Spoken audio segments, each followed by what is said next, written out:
사람들은 살아가면서 많은 질문들을 던지지요. 그런데 모두가 중요한 질문들은 아닙니다. 어떤 질문은 이렇게 막 할 수만 있으면 꾸깃꾸깃해가지고 휴지통에 버리고 싶은 그런 질문들도 많습니다. 그런데 이런 많은 질문들 가운데에 정말 중요한 것들도 있긴 있어요. 특별히 철학적인 그러한 질문들, 예를 들면 사람은 무엇으로 사는가, 혹은 나는 누구인가, 뭐 기타 등등 이러한 그러한 질문들도 있죠. 그런 면에서 볼 때 참 대답하기 힘들고 몰라서 대답하기 힘들고 어려운 그런 질문임에도 불구하고 이런 인간 본질에 대한 질문 하나 정도는 아마 여러분들도 이미 해보셨을 것 같습니다. 나는 누구인가? 이러한 질문들 말입니다. 특히 사춘기를 거치면서 나는 왜 사는가? 난 무엇 때문에 사는가? 그러한 존재에 대한 그리고 본질적인 질문들을 하게 되죠. 여러분들은 이런 질문에 어떻게 대답을 하셨습니까? 아유, 너무 오래돼서 기억이 안 나는데요. 네. 그래서 제가 지금 여쭤보려고 합니다. 당신은 누구이십니까? 여러분은 도대체 누구십니까? 대답이 막 떠오르고 계신가요? 네. 우리는 이런 질문을 받을 때 우리는 흔히 내가 어떤 일을 하는지 또 어떤 삶을 살았는지 아니면 내 신체 조건은 어떤지 아니면 우리가 관계하고 있는 그 사람들과의 관계성을 이야기하면서 내가 어떤 사람인지 이렇게 이야기하려고 해요. 나는 이런 사람입니다. 예를 들면 그런 거죠. 나는 이용준입니다. 그리고 나는 목사고요. 저는 한국 사람입니다. 저는 남편이고 또 아빠이기도 합니다. 저는 키가 160이었는데 점점 줄어들고 있습니다. 뭐 또 저는 좀 작고 좀 통통합니다. 저에 대한 이 물음과 그에 대한 질문 대답이 옳다고 여겨지십니까? 사실 되짚어보면 이렇게 했던 대답들 가운데에 제가 누군가를 묻는 질문에 사실 올바른 대답이 없다는 걸 알게 돼요. 왜 그런가 하면 정체성이란 이런 것들이 아니기 때문인 거죠. 정체성이란 것은 무엇인가 하면 우리의 삶의 조건이 바뀌어도 우리의 환경이 바뀌어도 또 우리가 살았을 때나 죽었을 때나 변함없이 나는 어떤 존재입니다 라고 하는 이 사실을 규정짓는 것이어야 돼요. 이것이 진정한 정체성인 거죠. 그런 점에서 앞서 제가 말씀드렸던 저에 대한 소개는 진정한 정체성, 나는 어떤 사람입니다라고 말하는 것일 수가 없는 거예요. 보세요. 세상에 수없이 많은 이용준이라는 사람이 있어요. 또 그 사람 가운데서 한국 사람도 많고요.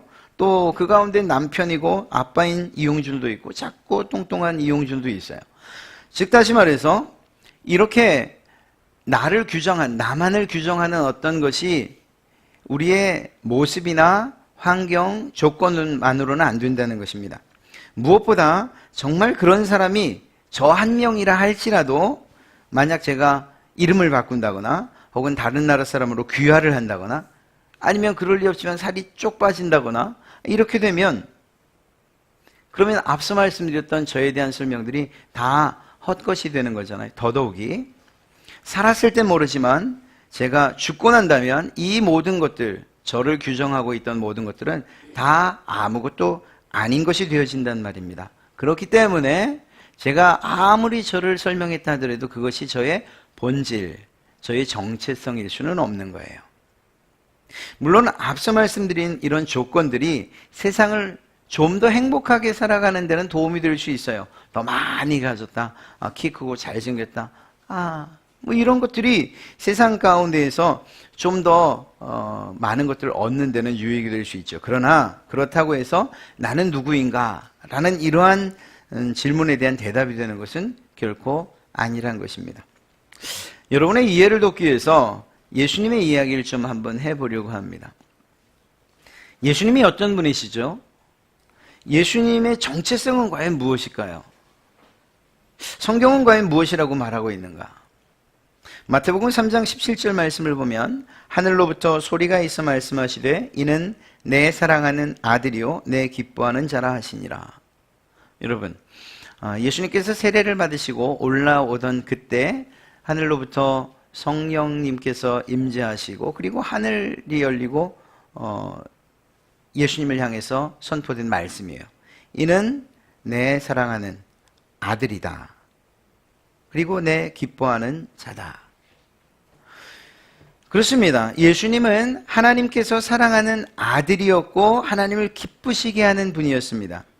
사랑하는 아들, 하나님의 아들, 이것이 예수님에게 있어서는 변함없는, 흔들림 없는 그분의 정체였다고 이야기할 수 있는 거죠. 보시겠어요? 이스라엘 종교 지도자들이 얼마나 예수 그리스도를 괴롭혔습니까? 예수님을 못살게 굴었습니까? 조롱하고 핍박했고, 그리고 할 수만 있으면 그가 하는 사역들을 멈추게 하려고 얼마나 노력했습니까? 윽박질렀죠. 협박했죠. 체포해가죠. 그리고 마지막에는 재판을 통해서 때리고 모욕하고 조롱하고 결국에는 십자가에 못 박았습니다.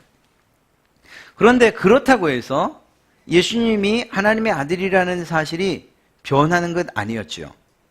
결코 바뀌는 게 아니었다는 것입니다.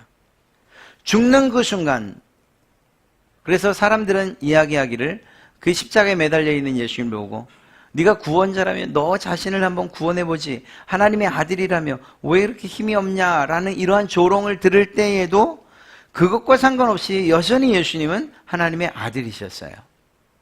말씀드린 것처럼 십자가상에서 목숨을 거두실 때 하나님께서 그 예수 그리스도의 목숨을 취해가실 그때에도 죽음과 상관없이 그분은 살아서나 죽어서나 하나님의 아들이었다는 사실입니다. 이건 전혀 변함이 없는 거예요. 이게 바로 정체성이라고 말할 수 있는 것입니다. 누군가를 규정하는 매우 본질적인 성질. 여러분, 이러한 사실을 염두에 두고 다시 한번 진지하게 한번 질문해 보시고 답해 보시겠어요? 나는 과연 어떤 사람인가? 당신은 과연 어떤 사람입니까? 우리 옆에 있는 분들에게 그렇게 질문해 볼 수 있는 거죠. 나에게도 마찬가지고요. 왜 이것이 중요한가 하면 사실은 이러한 정체, 나에 대한 정체를 분명히 알고 제대로 알 때 그 정체에 맞는 삶을 살아갈 수 있기 때문인 거예요. 우리가 어떤 사람인지 알지 못하면 내가 어떻게 살아야 되는가 하는 이것조차도 잊어버릴 때가 많다는 것이죠. 오늘 여러분들과 함께 읽은 이 말씀 가운데에 스쳐 지나가듯이 우리의 정체성에 대해서 확실하게 밝히고 있는 그런 내용이 있습니다. 바로 1절이죠. 그러므로 사랑을 받는 자녀같이 너희는 하나님을 본받는 자가 되고, 사랑을 받는 자녀, 사랑을 받는 자녀, 하나님의 사랑을 받는 자녀, 이것이 바로 여러분들과 저의 정체성인 거예요. 우리가 세상에서 어떻게 사는지, 부자로 사는지 아니면 정말 가난하게 사는지, 모든 것들을 누리면서 사는지 부족하게 사는지, 설령 우리가 행복한지 불행한지 이것과 상관없이 우리에 대해서 분명하게 이야기해 주는 그것은 사랑을 받는 자녀라는 것입니다. 이것이 우리의 변함없는 정체성이라는 거예요. 하나님의 사랑을 받는 자녀. 여러분들이 여러분 자신을 향해서 나는 하나님의 사랑을 받는 자녀입니다. 나는 하나님의 사랑받는 아들입니다. 나는 하나님의 사랑받는 딸입니다. 이렇게 말할 수 있어야 된다는 거죠. 왜냐하면 그것이 사실이기 때문이에요. 세상을 살다 보니까 세상에서 더 많은 필요한 조건들을, 그러한 옷들을 입다 보니까 우리가 앞장에 살펴봤던 것처럼 옛날 옛 모습, 옛사람의 옷을 입다 보니까 내 정체성을 자꾸 가리울 뿐인 거죠. 때로는 돈으로 가리고, 때로는 명예로 가리고, 때로는 욕심으로 가리고. 가리다 보니까 내가 어떤 존재인지 자체를 잊어버리는 거예요. 왕자와 거지 얘기를 알지 않습니까? 아시지 않습니까? 거지인데 그가 어떻게 왕이 됐어요? 그러나 그의 신분은 여전히 거지라는 사실을 망각하고 있는 거죠. 그러다 보니까 마치 자기가 왕인 것처럼, 왕자인 것처럼 그렇게 행동을 취하는 거예요. 우리의 본질적인 삶, 그리고 또 우리의 본질 정체에 대해서 깊은 인식과 자각이 없다면 우리는 우리가 살아야 하는 삶의 패턴과 행동들을 놓치게 된다는 거예요. 그러한 일이 있어서는 안 된다고 오늘 사도 바울은 이야기하고 있는 것이고요. 세상의 모든 것들이 변한다 해도 결코 변할 수 없는 것, 그것이 바로 구원받은 여러분들, 바로 그 여러분들이 하나님의 자녀라는 이 사실인 줄로 믿습니다.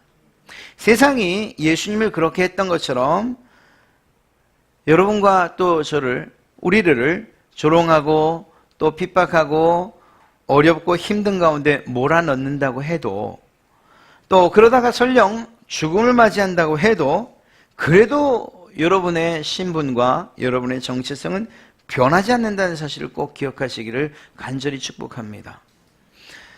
우리가 하나님의 사랑을 받은 자들이라는 것, 이것이 변하지 않는다는 거예요. 자, 여기에서 변하지 않는다는 데에 대해서 우리는 한 가지를 생각해요. 이게 내 확신인가?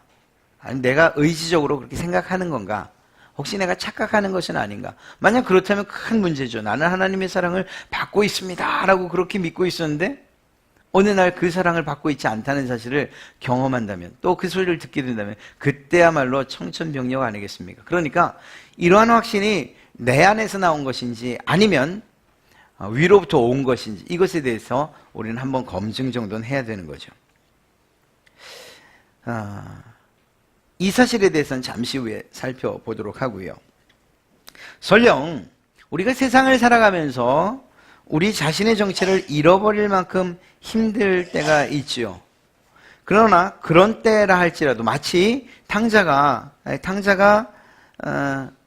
아버지의 품을 떠나서 결국은 그 기근과 그리고 굶주림 때문에 돼지나 먹는 주염 열매를 찾아 헤맬 때, 그때라 하더라도 그가 아버지의 아들이었다는 사실이 변함없이 여전히 아들이라고 이 아버지가 생각하고 있었던 것처럼 이렇게 변함없는 사실이라는 것, 이것을 우리가 기억해야 된다는 것입니다. 사랑받을 만한 일을 하지 못한 채 낙심하고 또 절망하고 그리고 굶주림에 있는 그 상황이라 할지라도, 심지어는 내가 정말 아버지의 아들이 맞는가? 차라리 종으로 들어가는 것, 하인의 하나로 들어가는 건 어떠겠는가? 라는 이런 쓸데없는 고민을 하고 있는 그때에도 여전히 하나님의 마음은 변함없이 너는 내 아들이라고 이야기하고 있었던 것처럼 우리에게는 이러한 사실들이 변함이 없어야 된다는 거죠. 만약에 이것이 너무 쉽게 갈대처럼 변한다면, 그래서 좋을 때 정말 우리가 흔히 이야기하는 대로 하나님께서 복을 내리실 땐, 야, 내가 하나님의 아들이 맞지.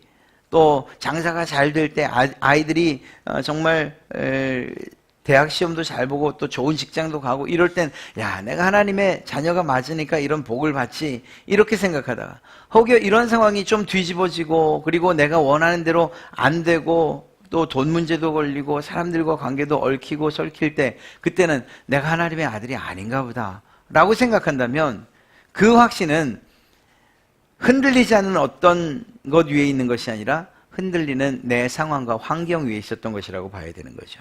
그렇지 않다는 거예요.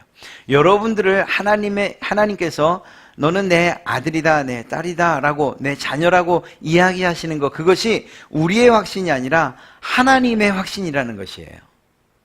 이 사실을 로마서 8장에서는 분명하게 이야기해주고 있습니다. 로마서 8장 35절 말씀을 보면 이렇게 되어 있어요. 누가 우리를 그리스도의 사랑에서 끊으리요? 끊을 자가 없다는 거죠. 환난도 곤고도 박해도 굶주림도 모든 것을 잃어버리는 것도 위험도 칼도 하나님의 사랑에서, 예수 그리스도의 사랑에서 우리를 끊을 수 없다라고 그렇게 분명하게 말씀해주고 있어요.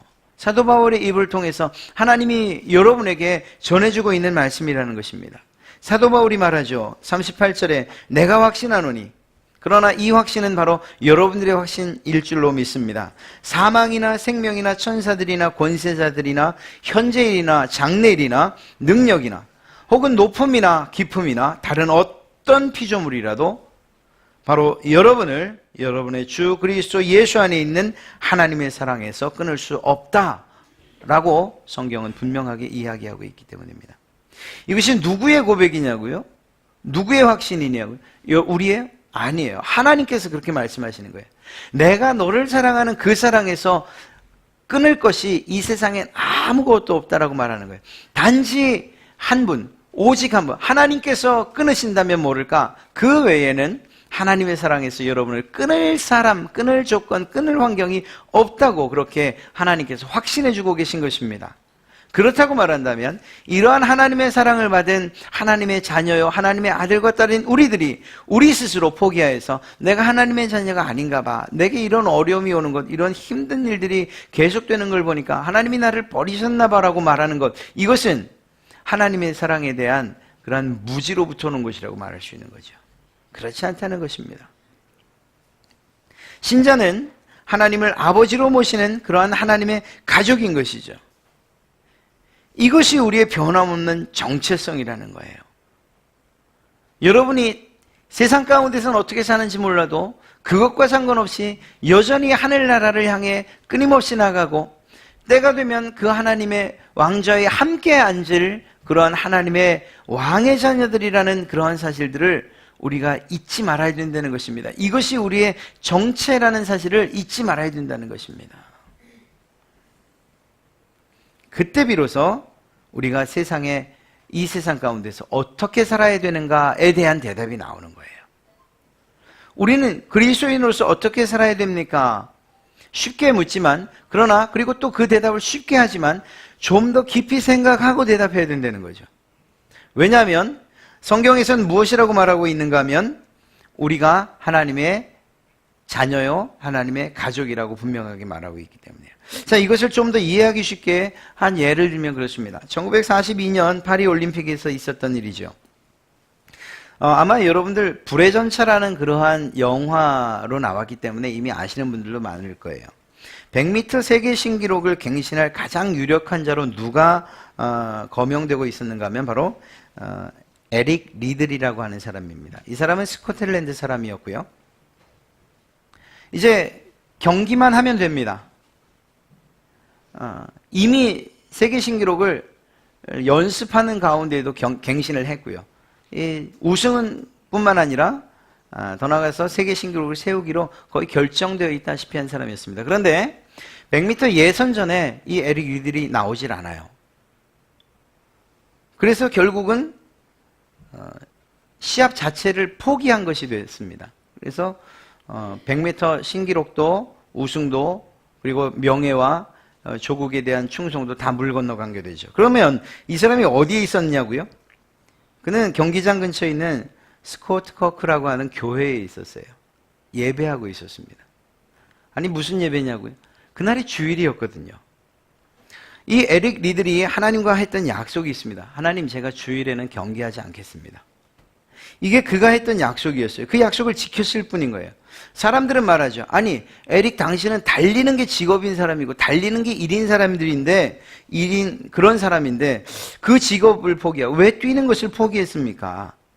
그가 이야기하는 것은 무엇인가 하면 내가 선수라고 당신들은 말하지만 그것은 나의 진정한 정체성이 아니라는 거예요. 나는 선수 이전에 하나님의 사람이고 하나님의 아들이다라는 이 사실을 이 에릭이 알고 있었고 믿고 있었고 그대로 살고 있었던 거죠. 여러분, 우리가 정체성을 안다는 것이 이만큼 중요한 거예요. 우리가 내 정체성에 대해서 단지 세상 가운데 위치하고 있는 세상 가정 혹은 사회 혹은 직장 이 가운데에서 내가 자리 잡고 있는 그 자리가 나의 정체이다. 내가 변하지 않는 내 본질적인 자리다라고 생각한다면 거기에 맞춰 사는 거죠. 그러나 이 에릭 리들처럼 하나님에게 자신의 뿌리를 두고 그리고 본질적인 자신의 삶을 하나님에게 두고 있는 사람이라고 한다면 그렇다고 한다면 그 삶의 행동과 그 삶의 양식들이 결국은 하나님을 기준으로 해서 나타날 수밖에 없다는 거예요. 왜? 그것이 자신의 정체성이니까 말입니다. 자기의 영적인 신분과 자기의 분명한 정체성이 그 에릭 리들의 행동을 결정했던 거예요. 이것처럼 우리들이 내가 어떤 사람이냐를 분명하게 아는 것은 내 행동에 반드시 영향을 미친다는 거예요. 이거를 좀 역으로 뒤집어 보면 내가 어떻게 행동하고 있는가를 이야기하면 내가 어떤 사람인가 하는 것이 나온다는 거죠. 신앙에 있어서 매우 중요한 사실이에요. 전 신앙을 잘하고 있어요. 저는 열심히 믿고 있어요. 아무리 말한다 하더라도 설령 그가 정말 많은 직분, 정말 큰 직분과 중책을 맡고 있다 할지라도 그래도 그의 삶이 세상 가운데서 그리스도인의 삶을 드러내지 못하고 빛으로 소금으로 그렇게 살지 못한다면 그냥 세상 사람들과 똑같이 그 사람들이 살아가는 방식대로 때로는 거짓말도 하고 때로는 속이기도 하고 때로는 다른 사람들의 것을 탐욕스럽게 빼앗기도 하고 이렇게 살아간다면 아니면 지켜야 할 가장 기본적인 그러한 그리스도인으로서의 삶을 지켜가지도 못한다면 그렇다면 무엇인가 그 안에 가지고 있는 그러한 정체성 바르게 가지고 있는가 정말 하나님의 아들로 자신을 생각하고 있는가 하는 것을 의심해 봐야 된다는 거죠. 어려운 말씀을 드려서 정말 죄송합니다. 그러나 사실이에요. 그래서 우리가 이 자리에서는 이 예배하는 자리에서 나는 하나님의 아들입니다라고 이야기할 수 있지만 그러나 세상에 나가서 우리의 삶의 행동들과 그 양식들이 하나님의 사람으로서의 삶을 드러내지 못한다면 그렇다면 내가 정말 이 안에서만 예배하는 중에만 이 단 일주일에 1시간 혹은 몇 시간만 하나님의 사람으로 살고 있는 것 아닌가 스스로를 속이는 것 아닌가 이렇게 생각해 봐야 된다는 것입니다. 우리 그 속담 가운데 양반은 얼어 죽어도 겹불은 안 쬐는다. 또 뭐 양반은 비가 와도 뛰어가지 않는다. 이런 얘기가 있죠. 저는 양반 제도라는 거에 대해서 별로 좋아하지 않아요. 그래서 양반 얘기를 별로 하고 싶지 않은데 그런데 이런 선비들이 자기의 신분을 잊지 않고 살려는 그런 삶의 모습만큼은 한번 좀 본받고 또 생각해 봐야 되지 않나 이렇게 생각합니다. 예, 그 사람들이 왜 안 뛰어요? 왜 겹불을 쬐잖아요? 춥지 않아서? 비를 맞지 아니죠. 내가 선비다, 내가 양반이라는 그러한 자기만의 정체성을 가지고 있다 보니까 그것을 행동으로 그렇게 살아가는 거예요. 우리가 나는 그리스도인입니다. 나는 하나님의 아들입니다. 나는 하나님의 자녀입니다. 딸입니다. 이야기할 수 있다니까 쉽게 이야기할 수 있어요. 그러나 그것이 그렇게 쉬운 이야기가 아닌 것은 무엇인가 하면 그 이야기에 대해서 그러한 고백에 대한 내 삶으로의 증거가 증명하는 일들이 있어야 되기 때문인 거예요. 그래서 예수 믿는 것이 어떤 사람들이 이야기하는 것처럼 구원받는 일은 쉽습니다. 이렇게만은 이야기할 수 없는 거예요. 네, 구원받는 것은 쉬울 수 있어요. 예수 그리스도를 믿으면 되니까 말입니다. 그러나 그리스도인으로서 살아가는 이 일만큼 어려운 일들은 없어요. 점점 세상이 더 험해지고 힘들어지고 악해지고 어두워져가는 이 세상 가운데에서 그리스도인이라고 스스로 내 입술로 이야기하며 고백하며 그리고 그리스도인의 삶을 살아가는 건 어렵다는 거예요.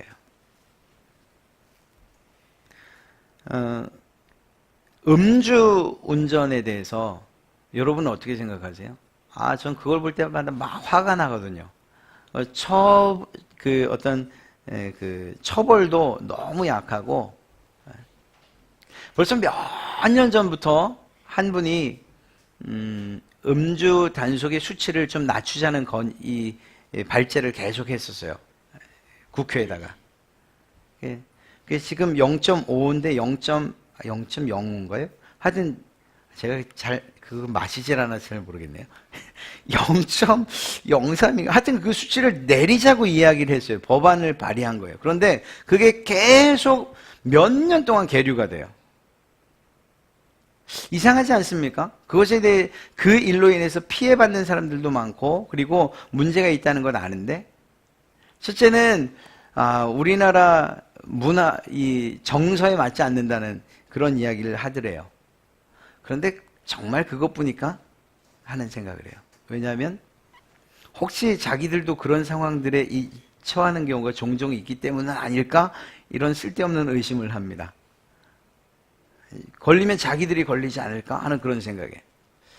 여러분, 국회의원들 가운데 예수 믿는 사람들이 꽤 된다고 알고 있죠. 저도 그렇게 알고 있어요. 뭐 정확한 수치까지는 잘 모르겠습니다만 꽤 알고 있어요. 꽤 있다고 알고 있어요. 그렇다면 그분들이 최소한 정말 사회 통념상 아직은 시기상조라 하더라도 그게 분명한 죄이고, 그리고 또 그것이 어떤 한 사람 혹은 어떤 가족의 인생을 파괴하는 일이라고 생각한다면 당연히 그것에 대해서 동의하거나 통과시켜야 되거나 더 강력한 법을 만들어야 되는 것 아니에요? 제가 어떤 한 가지 예를 드린 것 같지만 그렇지 않아요. 이건 우리에게도 해당되는 거예요. 우리가 예수 믿는 사람들이라고 말하면서 우리가 사는 그러한 직장 혹은 가정 혹은 이웃들, 내가 어떻게 살고 있는가, 그들을 어떻게 대하는가에 대해서 한번 곰곰이 생각해 볼 필요가 있다는 것입니다. 예수 믿는 사람처럼 말하고 있는지, 더 정확하게 말하면 예수님처럼 말하고 있는지. 왜? 오늘 그렇게 이야기하고 있잖아요. 오늘 그리스도께서 너희를 사랑하신 것 같이 너희도 사랑 가운데서 행하라. 그러니까 우리도 예수님을 따라서, 예수님 같이 예수님의 발자취를 따라서 행해야 된다고 말하고 있잖아요. 그러니까 예수님처럼 말하고 있는지, 하나님의 마음을 가지고 어떤 일들을 처리하고 있는지, 그것이 직장에서나 가정에서나 내가 말한 대로, 내가 하나님의 자녀라고 말한 대로 잘 지켜지고 있는지 한번 봐야 된다니까요. 이러한 일들이 우리에게 있어야 된다는 것입니다. 이것을 사도 바울이 지금 강조하고 있는 것이죠. 그렇습니다. 세상의 양반도 자기의 삶의 지위와 신분을 지키려고 그렇게 살아가는데, 자기를 절제해가면서 하나님의 자녀요 왕의 자녀인 우리 그리스도인들이 또한 마땅히 내 정체와 신분에 맞는 그런 삶을 살아가야 하지 않겠습니까? 이런 것을 오늘 사도 바울이 강조하고 있는 것입니다. 2절 말씀을 보면 그리스도께서 너희를 사랑하신 것 같이 너희도 사랑 가운데서 행하라. 그는 우리를 위하여 자신을 버리사 향기로운 제물과 희생제물로 하나님께 드리셨느니라. 신자의 삶, 우리가 하나님의 자녀라는 사실을, 나의 정체를 드러내고 사는 이 방법의 개론을 사도 바울이 2절에서 이야기하고 있는 것입니다. 우리가 하나님의 자녀라는 것을 가장 잘 드러낼 수 있는 것이 무엇이냐? 그것이 사랑이다. 누구를 닮은? 예수 그리스도를 닮은 사랑이다. 이렇게 이야기하고 있는 것이죠. 감사하게도 우리가 그 사랑을 모르냐? 그건 아니에요. 이미 우리가 예수님의 사랑을 경험한 사람들이죠. 그러니 그 경험한 사람들로 이 경험한 그 사랑을 드러내면서 그렇게 살아가야 된다. 예수님의 가신 그 길을 따라 걸어가야 된다. 이렇게 말하고 있는 것입니다. 예, 사랑이야말로 우리가 살아가야 될 삶의 방향인 거예요. 방향. 이 방향 자체가 틀어지면 우리는 올바른 길을 갈 수가 없죠. 그런 면에서 오늘 2절에서 마무리 짓고 있는 바로 이 사도 바울이 말하고 있는 방향은 사랑, 예수님께서 보이신 그 사랑의 방향이라는 걸 말하고 있죠. 그리고 다음 주부터 우리가 보게 될 3절부터 보게 될 많은 내용들, 실제적인 삶의 내용들은 이 사랑이라는 방향 안에서 해 나가야 될 우리의 삶의 모습들인 거예요.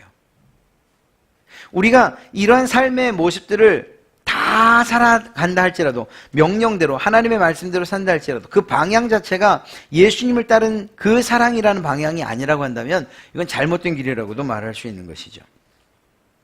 하나님께서 사랑하시는 성도 여러분, 잊지 마시길 바랍니다.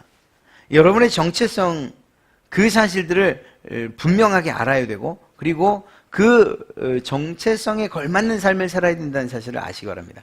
혹여 이렇게 생각하시는 분들 계실지 모릅니다. 아니, 우리는 죄인이 아닌가? 예, 맞습니다. 그런 사람들이었습니다. 그리고 우리는 하나님 앞에 나올 때마다 여전한 죄를 가지고 나오기 때문에 죄인일 수밖에 없습니다. 그러나 죄인이라는 사실이 최종적인 우리의 정체성이 아니라는 것을 기억해야 돼요. 이런 경우가 제일 답답해요. 저도 그런 사람 가운데 하나였다고 저희 어머니가 얘기를 하는데요. 죄송합니다, 제 얘기를 해서. 이렇게 매를 맞으면, 그러면 내가 아버지한테 내가 아버지 아들인데 이제 좀 그만 좀 때리십시오라는 걸 좀 표현을 해야 되잖아요. 그냥 아버지 속 풀릴 때까지 때리십시오. 이렇게 하고 있었다는 거예요, 제가. 전 기억이 나지 않아요. 그런데 그러고 있었다는 거예요. 그렇게 버틴길 만한 일이 아니라는 거죠. 그냥 내가 하나님의 자녀라는 사실들을 기억하고 사는 것, 단지 기억하는 것이 아니라 우리가 세상을 살아가면서 여러 가지 어려운 일을 만날 때나 혹은 그와 반대의 경우를 만난다 할지라도 내가 하나님의 자녀이기 때문에 하나님께서 나에 대해서 완전한 보호와 그리고 또 완전한 인도하심과 그리고 우리와 동행하신다는 사실들을 내가 요청할 수 있다는 사실들을 기억해야 된다는 것입니다. 그냥 우리 가운데에 우리가 예전에 아담과 하와로부터 시작됐던 그 죄인이라는 사실, 그것이 우리의 마음을 짓누르고 그래서 끝까지 그것으로부터 해방되지 못한다면 이건 진정한 자녀, 하나님의 자녀로서의 권리를 누리지 못하는 것이라고 말할 수 있는 거죠. 제가 여러분들에게 설교를 하면서 우리는 죄인이라고 말하는 것은 이 사실을 잊지 않고 그럼에도 불구하고 그 자리에서 우리를 불러 하나님의 자녀 삼았다는 사실로 더 큰 기쁨을 누리게 하기 위함인 거예요. 우리가 죄인이었다는 사실을 깨닫는 것으로서 우리가 스스로 하지 말자라는 이 사실을 강조하기 위한 것이죠. 우리가 끝까지 죄인이라는 것을 말하는 것, 그건 아니라는 것입니다.